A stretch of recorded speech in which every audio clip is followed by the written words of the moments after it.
Good morning students. आज हम लोग जो है क्लास 12 की 7.5 एक्सरसाइज की क्वेश्चन नंबर 19 से लेकर 23 तक खत्म करने का मूड बनाए हुए हैं। तो 18 सवाल तक जो है कल लग गया था, उसके पहले 23-24 तारीख को, और आज क्वेश्चन नंबर 19 से हम लोग स्टार्ट करते हैं। क्वेश्चन नंबर 19 देखिए क्या क्वेश्चन है। क्वेश्चन है 2x upon x square plus 1 x square plus 3 इसका इंटीग्रेशन करना है। तो हम देख रहे हैं कि एक्स स्क्वायर का डिफरेंशियल 2x होता है और 2x ऊपर मौजूद भी है, इसलिए हमने t को एक्स स्क्वायर मान लिया। इसके पश्चात dt equal to 2x dx हो गया। इसको 2 मान लिया, इसको 1 मान लिया। तो अगर 1 और 2 दोनों की हेल्प ली जाए, फ्रॉम क्वेश्चन लिख दिया मैंने, सो from 1 and 2 we get I is equal to, तो जहाँ 2x dx है वहाँ पर dt यूज कर दिया, जहाँ x स्क्वायर है वहाँ t यूज कर दिया, और जहाँ x स्क्वायर है वहाँ t यूज कर दिया। तो क्वेश्चन आपका ये बन गया। तो ये क्वेश्चन जब बन गया तो देखने से पता चलता है कि ये लीनियर है, ये भी लीनियर है। तो जब लीनियर इंटीग्रेशन रहता है तो उसमें हमने क्या मान लेते हैं कि माना 1 upon t plus 1 t plus 3 को a अपान पहला वाला मान लेते हैं और प्लस b अपान दूसरा वाला मान लेते हैं। फिर उसके बाद हम जो है दोनों ओर गुणा कर देते हैं। इसी t प्लस 1 t प्लस 3 से जब गुणा करेंगे, इसका गुणा पहले ऊपर करेंगे, तो ऊपर जब कर देंगे तो नीचे ऊपर कैंसिल हो जाएगा, 1 बचेगा। यहाँ करेंगे तो इसके साथ ये आ जाएगा, और यहाँ करेंगे इसके साथ ये आ जाएगा। जब ऐसा बन जाएगा तो इसको क्वेश्चन नंबर 5 डाल दिया, इसको 4 डाल दिया। अब हम बारी बारी से t प्लस 1 को 0 करेंगे, t प्लस 3 0 करेंगे। अगर t प्लस 1 को 0 करते हैं तो t की वैल्यू -1 मिलती है। ये t की वैल्यू जो -1 मिली हुई है, इस वैल्यू को समीकरण नंबर 5 में रखते हैं। इसमें जब रख देंगे तो यहाँ तो 1 बना रहेगा, a बना रहेगा, जहाँ t है वहाँ -1 प्लस 3, और यहाँ -1 कर देंगे तो -1 प्लस 1 0 हो जाता है। तो 0 का भी गुणा करेंगे 0 हो जाता है। तो अब देखो 3 में से 1 गए 2 हो जाएगा, 2a बराबर 1 हो जाएगा, इसलिए a का मान 1/2 हो जाएगा। फिर दोबारा हम दूसरा वाला फैक्टर 0 करते हैं, t प्लस 3 को 0 करते हैं तो t का मान -3 मिलता है। इस वैल्यू को समीकरण नंबर 5 में पुट करते हैं। तो पुट करेंगे तो 1 = 1 लिखा रहेगा, a लिखा रहेगा, लेकिन यहाँ -3 प्लस 3 0 हो जाता है, और 0 गुणा a में करने से 0 आता है, तो 0 लिख दिया।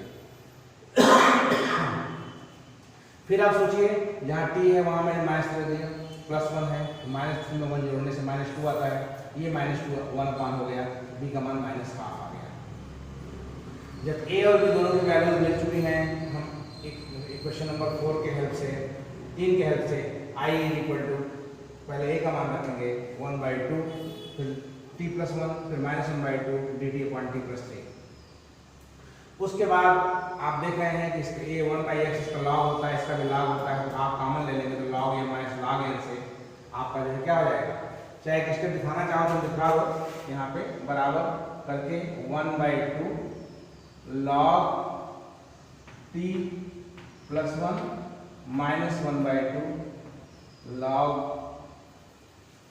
t प्लस 3 और प्लस c दिखा सकते हैं, इतना कोई दिक्कत नहीं है।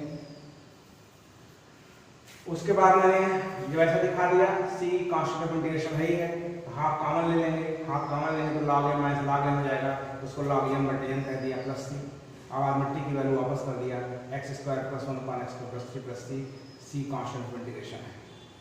अब क्वेश्चन नंबर 20 हम देखते हैं। इसको सवाल आपका है 1/x x⁴ - 1। ऐसे सवाल एक आध बार पहले भी लगा चुके हैं। ऐसे सवाल जब आ जाते हैं कि यहाँ पे x की 1 पावर होती है, यहाँ x की पावर कुछ ज़्यादा होती है, तो हम कोशिश ये करते हैं कि इन दोनों का डिफरेंस देख लेते हैं। 4 यहाँ पे है, यहाँ 1 है, 4 में से घटाएंगे 3 आएगा। जितना डिफरेंस आएगा उसी x की वही पावर से गुणा कर देते हैं, नीचे ऊपर x के क्यूब से गुणा करते हैं। यहाँ पे यहाँ भी क्यूब से करेंगे तो यहाँ x⁴ हो जाएगा। ऐसा हो जाएगा x³ अपान x⁴ x⁴ - 1। उसके बाद हम जानते हैं कि x⁴ के डिफरेंशियल में x³ आ जाता है, इसीलिए मैंने t को x⁴ मान लिया। फिर dt अपॉन dx जब करेंगे ये हो जाएगा 4x³ हो जाएगा, implies dt upon 4 is equal to हो जाएगा x क्यूब dx हो जाएगा। अब क्या होगा, जब x क्यूब dx का मान मिल गया मुझे, समीकरण नंबर dt/4 हो गया। समीकरण नंबर 1 आपका ये है ही है, तो from 1 and to let dt I is equal to 1/4, यहाँ आ जाएगा t माइनस 1 इंटू टी। हमने आपको बताया था कि जब लगातार दो गिनतियां यहाँ हों, हमने कई बार बताया है आपको, जो है आप फिर से एक बार देख लीजिए कि आपके पास अगर कहीं पर लिखा हो 1/2 इंटू 3, तो आप जल्दी से इसे 1/2 माइनस 1/3 कह सकते हैं। तो घटाएंगे वो तो देखिए बड़े 6 ही आएगा। ये चीज ध्यान देने की आवश्यकता है। उसी फंडा के जरिए मैंने a अपॉन b अपॉन नहीं माना, टाइम लगेगा इसमें बहुत ज़्यादा जो है, तो डायरेक्टली यूज कर दिया। ये 1/t माइनस 1 माइनस 1/t है ना, और उसके बाद 1/4 हमने कॉमन ले लिया, तो ये हो जाएगा log t minus 1 minus log t, तो log m minus log n से log m बटे n हो गया प्लस c। वैसे c तो कांस्टेंट एलिमेंट जरूर लेते हैं, और t की वैल्यू हम x पावर 4 यहाँ पुट कर देंगे, तो यही जवाब हो जाएगा, आंसर हो जाएगा। इस तरह से क्वेश्चन नंबर 20 जो है कंप्लीट हो जाता है। अब 20 के बाद हम लोग 21st क्वेश्चन में जा रहे हैं, 21वां सवाल लगाने जा रहे हैं। 21st क्वेश्चन, इसको देखिए क्या है ये question number 21st।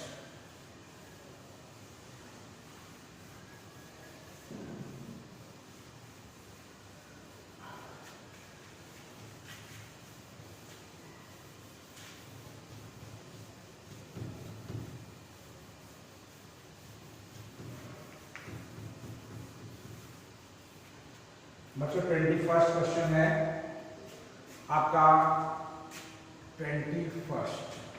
Let I is equal to integration of 1 upon e की पावर x माइनस 1 dx। जब इसको इंटीग्रेट करना है तो हम जानते हैं कि 1/x टाइप का है नहीं, और इसमें कोई फार्मूला लग नहीं सकता। इसलिए सबसे पहले हम दोनों अंश और हर दोनों में हम e की पावर x का मल्टीप्लाई कर लेते हैं। e की पावर x हो जाएगा, ये e की पावर x माइनस 1 पहले से है ही है, i की पावर x यहाँ आ जाएगा। क्या कर दिया, न्यूमरेटर और डेनोमिनेटर दोनों में e की पावर x का मल्टीप्लाई कर दिया। अब हम महसूस कर रहे हैं कि इसका डिफरेंशियल ये है, इसलिए इसको इक्वेशन नंबर 1 मान करके लेट मान लेते हैं t is equal to e की power x implies dt upon dx। ये आपका e की पावर x हो जाएगा, इसका मतलब dt की वैल्यू हो जाएगी e की पावर x dx हो जाएगी, तो समीकरण नंबर 2 हो जाएगा। तो ये आपका इक्वेशन नंबर 2 बन गया, ये आपका 1 बन चुका है। तो इक्वेशन नंबर 1 और 2 दोनों की हेल्प ली जाए तो हम महसूस कर सकते हैं कि I की वैल्यू क्या हो जाएगी। From 1 and 2 we get I is equal to integration of dt upon, careful, जहां dt है e की पावर x dx है, वहां dt कर दिया, और यहाँ पे t माइनस 1 यहाँ t कर दिया, तो वही लिख देंगे t माइनस 1 और t। फिर आप समझ लीजिए कि ये दोनों नंबर्स जो हैं ऐसे हैं जिसमें एक का डिफरेंस है। जब एक का ही अंतर दोनों में होता है, दोनों प्रभावित होते हैं, कॉन्जुगेटिव होते हैं, तो पहले हम लोग 1 छोटा वाला लिखते हैं t माइनस 1 dt, और उसको माइनस करके 1/t dt कर देते हैं। इसको डायरेक्टली यूज कर सकते हैं आप।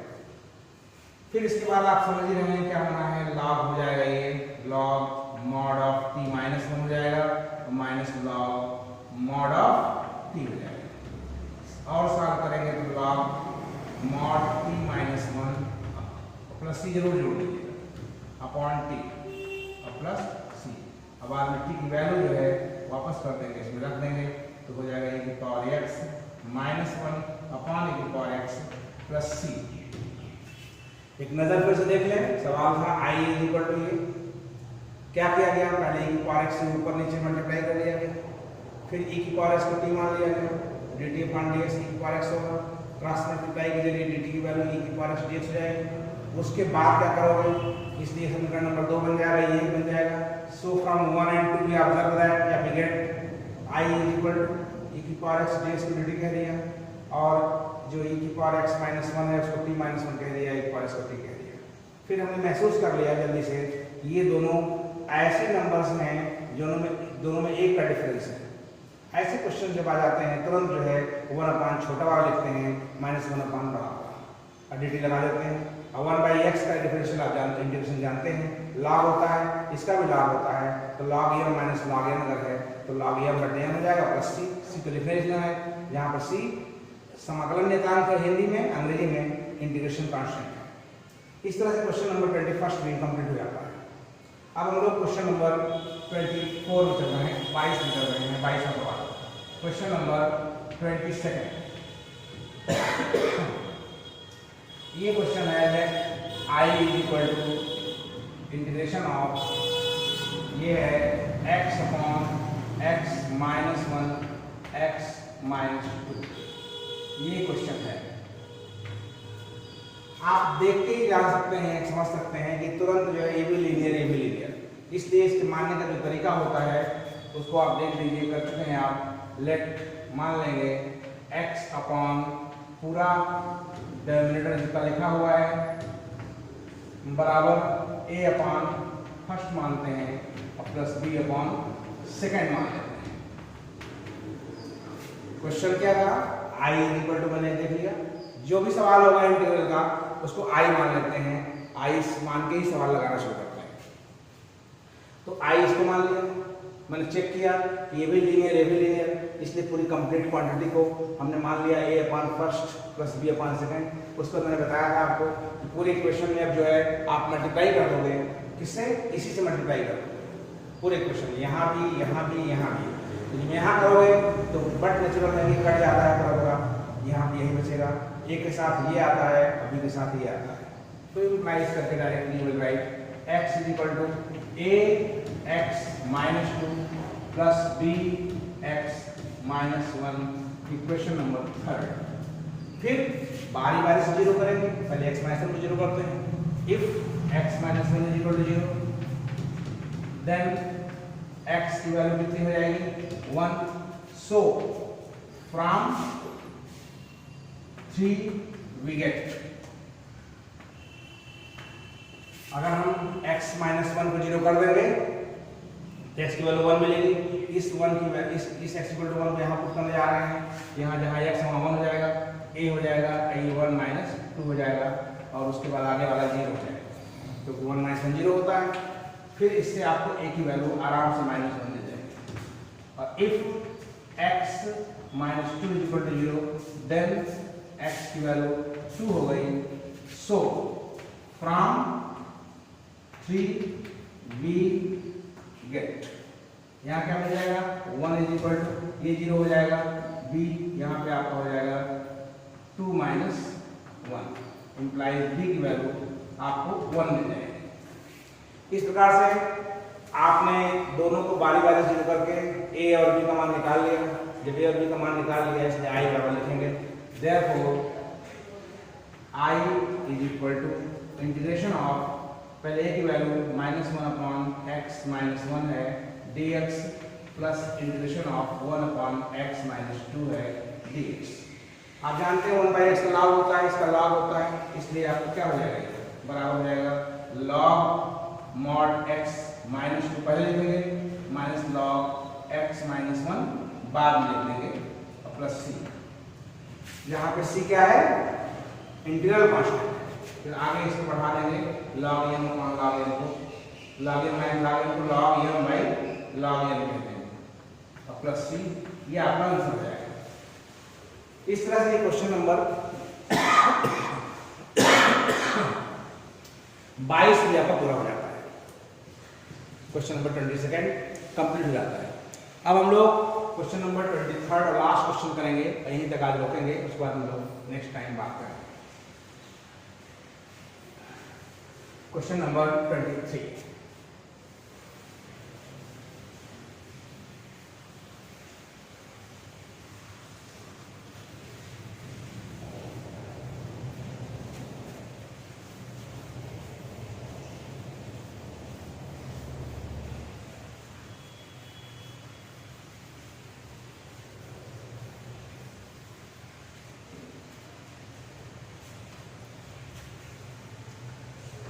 Question number 23, let I is equal to, जो क्वेश्चन है वो है 1/x स्क्वायर प्लस 1 dx। तुरंत पहचान लीजिए कि कौन सा टाइप है। टाइप आपका है 1/x की पावर n प्लस 1। ऐसे सवाल जब भी आ जाते हैं आप तुरंत जो है क्या करते हैं, दोनों की पावर्स का डिफरेंस, दो यहाँ है यहाँ एक है, पावर्स का अंतर एक हो जाएगा। तो जब अंतर एक हो जाएगा तो x की पावर 1 से न्यूमरेटर में भी और डिनोमिनेटर में मल्टीप्लाई करेंगे। Implies I is equal to integration of यहाँ x dx, यहाँ x स्क्वायर प्लस 1 हो जाएगा। उसके बाद इसको क्वेश्चन नंबर 1 कह देते हैं। Let t is equal to, आप x स्क्वायर मान लेंगे, इम्प्लाइज dt बाई dx आपका आ जाएगा 2x, implies dt by 2 is equal to हो जाएगा x dx। इक्वेशन नंबर 2 बन जाएगा। फिर जब समीकरण 2 बन जाएगा, एक ऑलरेडी है ही है, so therefore from 1 and 2 we get, इन दोनों इक्वेशन से हमें मिलेगा I इज इक्वल टू 1/2 बाहर कर देंगे, dt अपॉन मेरा आ जाएगा t प्लस 1। एक बार फिर से देख लीजिए क्वेश्चन क्या था, 1/x स्क्वायर प्लस 1। किस टाइप का था, 1/x power n plus 1।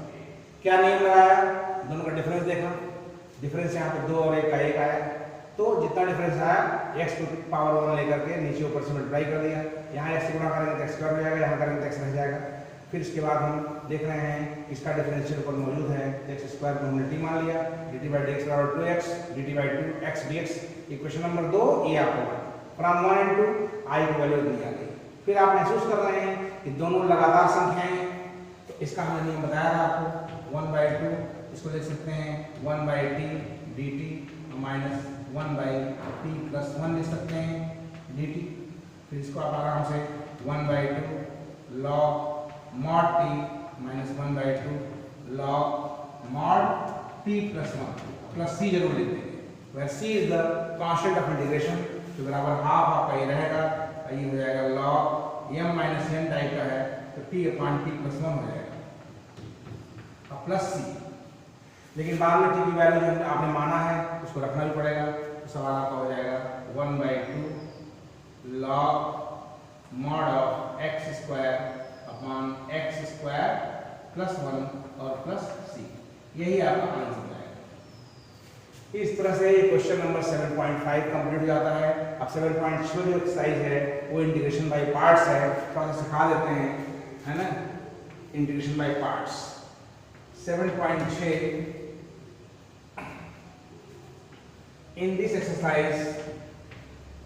in this exercise product of two functions are given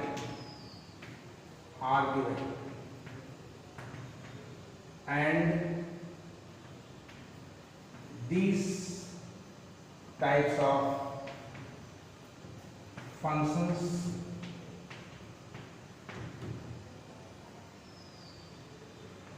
will be integrated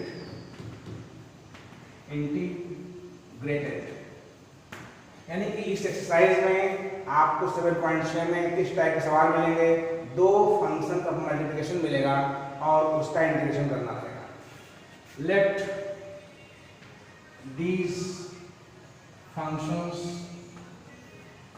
are f(x) and phi(x), then integration of f(x) into phi(x) dx बराबर होता है पहले first f(x) into integration of second dx, फिर minus integration of dy dx of f(x) into integration of second dx, अब पूरे का dx। इस तरह से आपका इस चीज को ऐसे कह सकते हैं is equal to first into integration of second dx minus integration dy dx of first into integration of second dx पूरे का dx। ये फार्मूला जो है अगली एक्सरसाइज में 7.6 में, जो कि हम कल तो नहीं पढ़ाएंगे, परसों पढ़ाएंगे 27 तारीख को, और 27 तारीख को रिजल्ट भी है और इंटरमीडिएट हाई स्कूल का, उसी दिन सुबह पढ़ाएंगे 9 बजे से। और ये क्वेश्चन जो है 7.6 के एक्सरसाइज के सवाल इसी फार्मूले पे लगाए गए हैं। अब आप देख लीजिएगा कि एक्सरसाइज शुरू होनी है नेक्स्ट टाइम, और यहाँ तक आप 23 तक आपको हम सलाह देते हैं कि जितने सवाल हम लगवा रही है वीडियो पे, चूँकि सारे सवाल लगवा रहे हैं, इसलिए आपसे ये उम्मीद है कि आप जो है कॉपी बना लेंगे, कॉपी बना करके एक सवाल साफ साफ लगा लेंगे और उसको घर में टाइम निकाल करके प्रैक्टिस करिए। और प्रैक्टिस करने के पश्चात जो है आपको रफ कॉपी निकालिए, उसको देखिए जो सवाल हम लगा लिए हैं फेयर में उसको अपने से लगा सकते हैं कि नहीं। जब तक आप ये काम नहीं करेंगे तब तक समझने में दिक्कत होगी और आप अपने को परफेक्ट कर बना सकते हैं। ठीक है, आज तक के लिए इतना ही। धन्यवाद। Good day for today.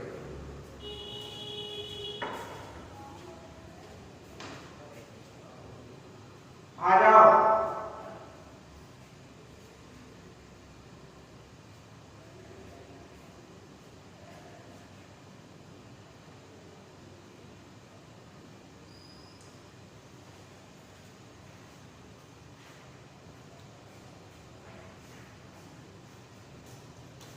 दाल बड़ा दवा दीजिए। कौन वाली? दाल बड़ा ये हाँ दवा दीजिए।